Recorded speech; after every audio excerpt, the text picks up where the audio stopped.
하나님 말씀은 누가복음 22장 19절부터 21절까지 말씀입니다.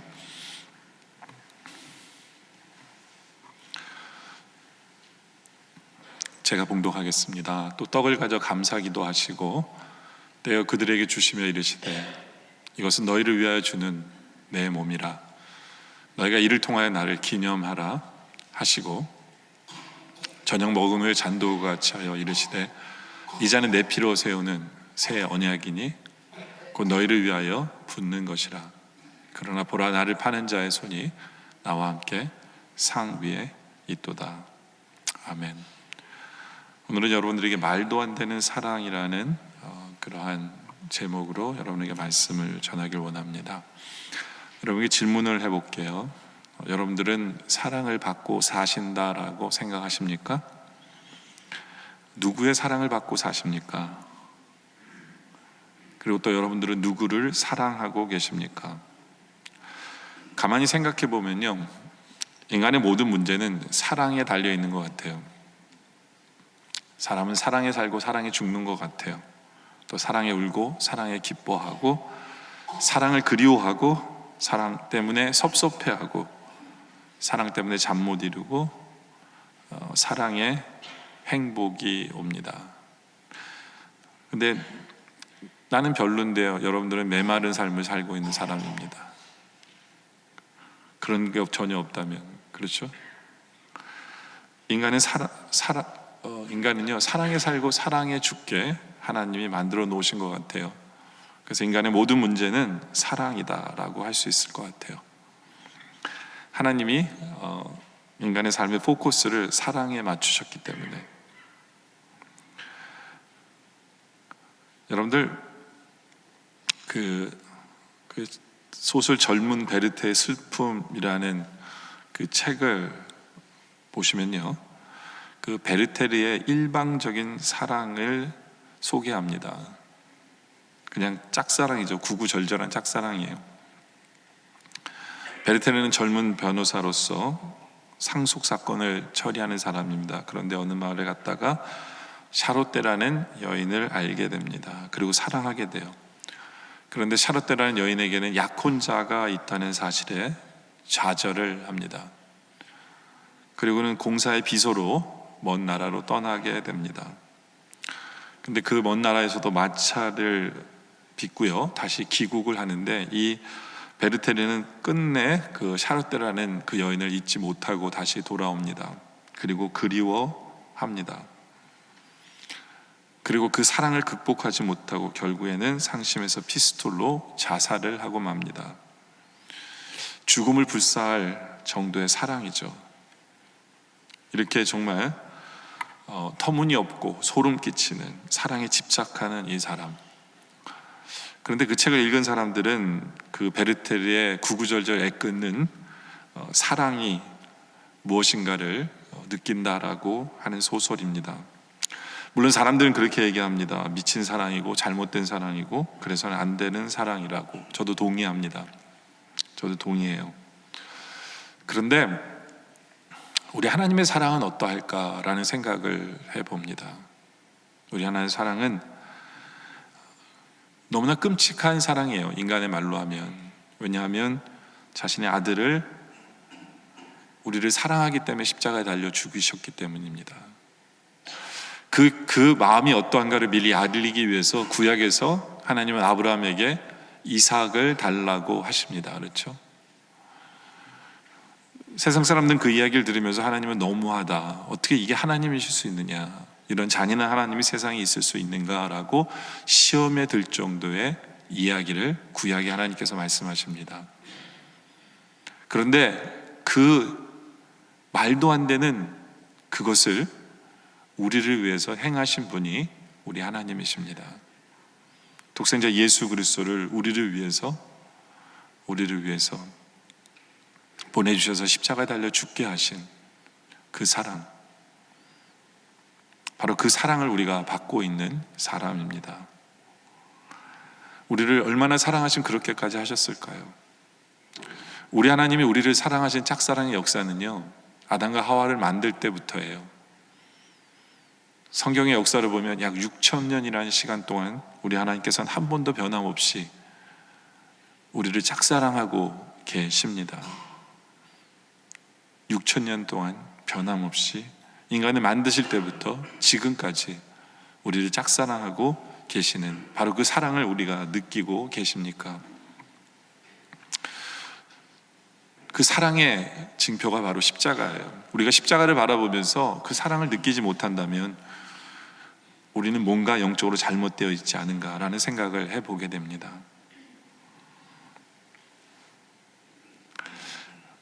어떤 젊은이가 있었습니다.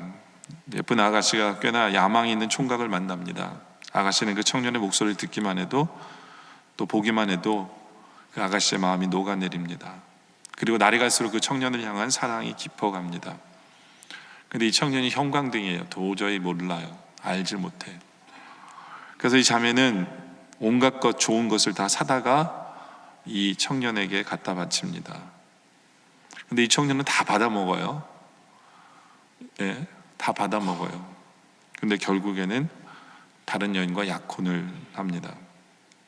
근데 이 자매는 그 첫사랑이 떠나가는데도 상대방을 욕하지 않고, 그래, 나 말고 더 좋은 사람을 만나서 이 사람은 행복했으면 좋겠다 라고 이야기를 합니다.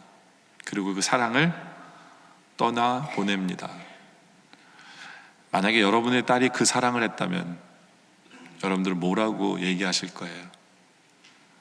미친 딸이라고 얘기하겠죠. 그렇죠?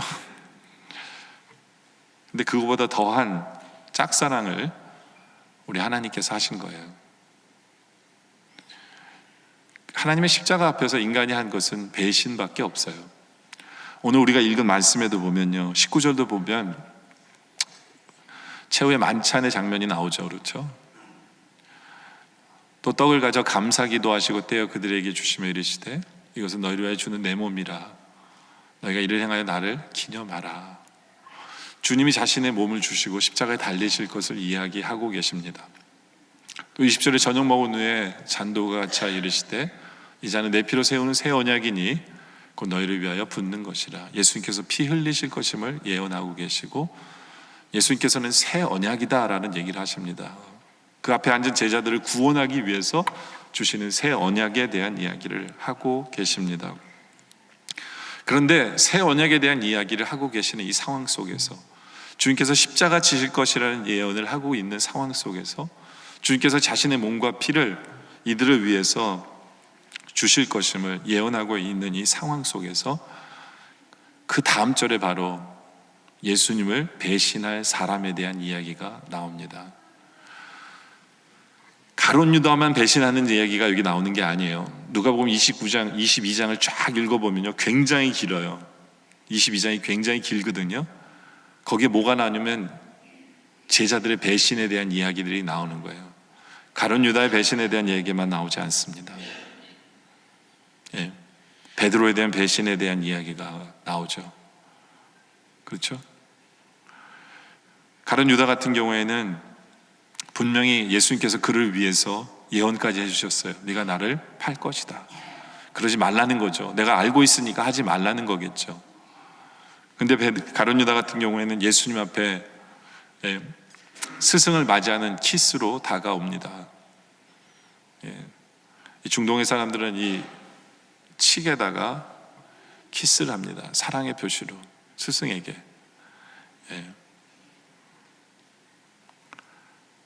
근데 이 사랑의 표시로 가룟 유다는 예수님을 팔아먹는 신호로 써 먹습니다. 굉장히 잔인한 얘기예요. 그죠? 멀리서 저분입니다 라고 얘기하면 되잖아요. 가룟 유다는 굉장히 잔인합니다. 보통 때 주님을 사랑합니다라는 표현을 할 때 쓰는 키스를 가지고 그 주님 바로 앞에서 주님을 팔아먹습니다. 주님의 마음은 무너져 내릴 거예요. 그렇죠? 근데 이 가룟 유다보다도 더 주님의 마음을 아프게 한 사람이 있어요. 그게 누구냐면 베드로예요. 베드로는 배반의 입술로 주님을 아프게 합니다. 주님이 잡혀가실 때 쫓아갑니다. 거기까지는 괜찮았어요. 근데 멀찍이서 한 여자아이가 베드로에게 이야기합니다. 당신도 예수님과 함께 있었던 사람입니다. 그래서 아마 베드로가 이렇게 얘기했을 거예요. 이 계집애가 미쳤나? 누가 저 사람과 함께 있었다고 이런 재수 없는 말을 하고 있어. 나는 저 사람이 누군지 모른다라고 얘기했습니다. 근데 그 옆에 있던 사람이 또 얘기합니다. 당신은 예수와 한패요라고 이야기합니다. 베드로는 또 난 그런 사람이 아닙니다. 맹세컨대 나는 그 패가 아니요 당신들이 날 잘못 보았습니다. 왜 가만히 있는 사람을 몰고 갑니까? 라고 부인했습니다. 근데 바로 연달아서 세 번째 부인한 게 아니에요. 두 번은 연달아 했을지 모르지만 세 번째는요, 누가복음 22장 59절에 보니까 1시간 좀 있다가입니다. 연달아 세 번 부인한 게 아니에요. 1시간 좀 있다가 또 한 사람이 장담하여 이르되 이는 갈릴리 사람이니 참으로 그와 함께 있었느니라 라고 얘기합니다. 당신의 사투리를 보니까 당신은 분명히 갈릴리 사람이고 갈릴리 사람이었다면 분명히 예수님을 쫓아다녔던 사람이다 라고 했을 때 베드로는 강력하게 부인을 합니다. 저는 가룟 유다는 뭐 그랬나 보다 했을지 모르지만 이 베드로의 부인은 더 예수의 마음을 아프게 했을 거라고 생각합니다. 왜냐하면 예수님께서는 베드로에게 거는 기대가 훨씬 컸어요. 다른 제자들보다 주님은 베드로를 더 귀하게 여겨주셨어요. 회당장 야이로의 딸을 고칠 때에도, 죽었을 때 그것을 살릴 때에도 다른 제자들은 데리고 가지 않았지만 베드로는 데리고 들어갔습니다. 변화산에서 하나님의 음성을 들을 때에도, 모세와 엘리야를 만날 때에도 우리 예수님께서는 베드로를 데리고 변화산에 올라가셨어요. 그렇죠? 그렇게 아끼던 제자예요. 네. 주님께서는 십자가 지시기 전에, 잡히기 전에 산에 기도하러 올라가실 때에도 베드로를 데리고 올라가셨어요. 기도하라고. 기대가 얼마나 큰지 몰라요. 그리고 베드로가 3번 부인할 걸 미리 예언까지 하셨습니다. 사탄이 밀가루보다 날뛴다라고 베드로에게 경고하시면서 시험에 들질 것이니까 넌 기도하라고 이야기하시면서 네가 나를 닭 울기 전에 3번 부인할 것이라고 힌트까지 주시면서 주님께서는 베드로를 그렇게 기대를 거셨어요. 근데 베드로는 그것도 순식간도 아니라 긴 시간 동안 3번이나 부인을 합니다. 3번이나 부인을 해요. 여러분 한번 생각해 보세요. 나의 사랑하는 아내가 나를 배신했는데 내가 그 아내를 위해서 죽을 마음이 있을까요? 없을까요? 뭐 용서는 해줘도요, 그 사람을 위해서 죽을 마음까지는 안 생길 것 같아요. 근데 이 사건이 바로 그거예요. 예수님이 십자가 진단 얘기 떨어지자마자 줄줄이 제자들의 배신의 사건이 나옵니다. 줄줄이 배신의 사건이 나와요. 그렇죠? 그리고 예수님께서는 온 세상 사람들을 위해서 십자가 지시는데 그들을 위해서 십자가 지시는 그 길상에서도 그 사람들은 예수님을 침을 뱉고 예수님을 모욕하고 예수님에게 가시 면류관을 씌우고, 그들을 위해서 십자가 지는 거거든요. 그리고 빌라도가 강도를 내어주랴 예수를 내어주랴 했을 때 그들이 선택한 건 강도였어요. 강도를 내어달라고 얘기합니다. 근데 우리 주님께서, 주님의 그 사랑은요, 주님의 사랑이 왜 말도 안 되는 사랑이냐면 그런 배신 속에서 주님은 끝까지 십자가를 지시는 사랑이 바로 우리 주님의 사랑이었어요. 우리 주님의 사랑이었어요.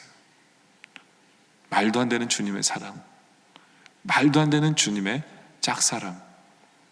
우리는 그 십자가를 통해서 그 사랑을 볼 수 있기를 원합니다. 그런데 여러분들, 베드로가 무엇 때문에 눈물을 흘리게 됐는 줄 아세요? 주님을 3번 부인하고 베드로가 눈물을 흘렸거든요. 무엇 때문이었을까요? 누가복음 22장 60절에 보니까 베드로가 이르되 이 사람아, 나는 내가 하는 말을 알지 못하느라 아직 말하고 있을 때 닭이 곧 울더라. 주께서 돌이켜 베드로를 보시니 베드로가 주의 말씀 곧 닭 울기 전에 내가 3번 나를 부인하라 하심이 생각나서 밖에 나가서 심히 통곡하니라. 베드로는 왜 이렇게 울었을까요? 닭 우는 소리 때문에? 맞아요. 닭 우는 소리 때문일 거예요. 근데 저는 베드로가 왜 울었는지 알 것 같아요. 그 이유는 주님과 눈이 마주쳤기 때문에 그래요. 주님은 알고 계셨어요. 베드로가 이제 세 번째 나를 부인하는구나 하고 멀리서 베드로를 향해 고개를 돌리시고 베드로를 보신 거예요. 그때 베드로와 예수의 눈이 마주친 거죠. 마주친 거예요. 우리 주님의 눈빛은 어떠한 눈빛이었을까요? 네 놈, 네가 날 배신해? 너 맹세까지 하고 날 모른다고? 네가 내 제자냐? 무슨 수제자냐? 너는 그런 값도 못 된다. 너 같은 놈은 나보다 먼저 재판 받고 죽어야 한다라고 하는 정죄의 눈빛이었을까요? 아니에요. 주님의 눈빛은 한없는 연민의 눈빛, 사랑의 눈빛, 위로의 눈빛, 용서의 눈빛이셨을 거예요. 네. 바로 그것 때문에 베드로는 심히 통곡할 수밖에 없었어요. 여러분들이 죄를 짓는 그 순간에 많은 분들은 주님 앞에 고개를 숙이는데요, 저는 여러분들의 한 가지를 이렇게 해보세요라고 말씀드리고 싶어요. 여러분들이 죄 짓고 있는 순간에 고개를 들어서 주님의 눈을 한번 본다고 생각해 보세요. 주님의 눈을 한번 본다고. 저는요, 주님의 눈빛이 너무 좋습니다. 세상에 살면서 내가 잘못을 하잖아요. 우리 부모님은, 특별히 우리 어머님은 저한테 소리를 지릅니다. 그 눈빛은 야단치는 눈빛이었어요. 항상. 제 성격이 못돼서 그런지 몰라도요, 한 번도 저는 우리 엄마를 위해서 똑바로 살아야지 해본 적 한 번도 없어요. 그 눈빛을 바라보면서. 그런데 한 번도 진짜로 주님의 눈빛을 본 적은 없는데요, 제가 눈을 들어서 우리 주님의 눈빛을 보면 한 번도 우리 주님의 눈빛은 나를 경멸하거나 나에게 화내시거나 나에게 야단치는 눈빛은 한 번도 없으셨어요. 항상 우리 주님의 눈빛은 저한테 그러시는 것 같아요. 야, 죄 짓는 것도 힘들지. 그러시는 것 같아요. 나도 알아. 참 이 세상이 힘들지. 그래도 나는 너를 용서해. 조금만 더 힘을 내보지 않을래? 우리 주님의 눈빛은 항상 그런 눈빛이었어요. 그런 눈빛. 여러분들 나중에 한번 해보세요. 주님의 눈빛을 한번 상상해 보세요. 우리 주님의 눈빛은요, 한 번도 정죄의 눈빛을 우리에게 주시지 않는 분이심을 우리는 보게 될 거예요. 그 눈빛 앞에서 베드로가 깨졌어요. 그리고 주님께서는 베드로를 그렇게 쳐다보시고, 그리고 베드로를 위해서, 또 우리를 위해서 십자가를 지신 거예요. 십자가를 지신 거예요. 우리는 그 십자가 때문에 그 눈빛이 무엇인가를 더 확실히 알게 돼요. 용서의 십자가, 용서의 십자가. 저는 이 금요 예배를 드리면서 우리 성도들이 주님의 십자가를 한번 생각해 보길 원합니다. 말도 안 되는 사랑, 아들을 죽게 한 사랑, 나를 위해 아들을 죽게 한 사랑.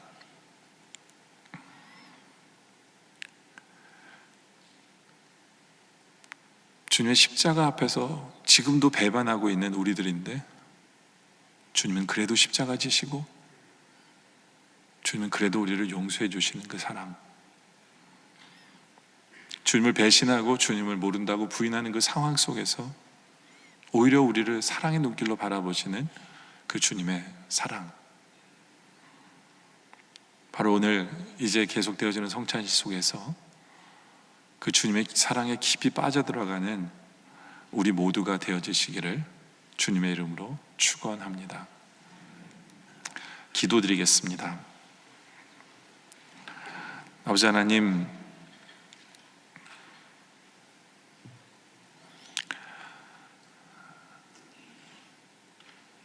어느 인간이 딴 사람을 위해서 자기 아들을 죽였다고 한다면 그것은 미친 짓이고 그것은 있어서는 안 되는 사건이라고 세상 사람들은 이야기합니다. 근데 우리 하나님께서는 우리를 너무나도 사랑하셔서 우리의 죄를 사한 그 방법이 그 방법밖에 없어서, 우리를 구원하실 수 있는 방법이 그 길밖에 없어서 독생자 예수 그리스도를 십자가에 달려 피 흘려 죽게 하신 그 사랑의 십자가를 이 시간 보게 하여 주시옵소서. 주님은 십자가 질 것을 이야기하는데 우리들은 주님을 배반할 생각을 하고 주님을 부인할 생각을 하며 주님에게 실망만 보여드리고 있는데도 주님은 끝까지 그 십자가에 걸으셨던 그 짝사랑의 주님의 사랑을 우리로 보게 하여 주시옵소서. 우리가 죄짓고 있는 그 순간에도 우리 주님께서는 우리를 사랑의 눈으로 바라보고 계시고 용서의 눈으로 바라보고 계시며 연민의 눈으로 바라보고 계시는 그 주님을 우리로 보게 하여 주시옵소서. 그 주님의 눈빛 때문에 통곡하며 회개하게 하시고 그 주님의 사랑의 눈빛 때문에 이제 주님 더 많이 사랑하지 않을 수 없는 우리 모두 되게 하여 주시옵소서. 그 주님의 십자가의 사랑에 더 깊이 빠져들어가는 이 시간 되게 하여 주시옵소서. 계속되어지는 성찬식을 통해 주님의 사랑의 십자가를 우리가 경험하는, 바라보는 은혜의 시간 되게 하여 주시옵소서. 예수님의 이름으로 기도드립니다. 아멘.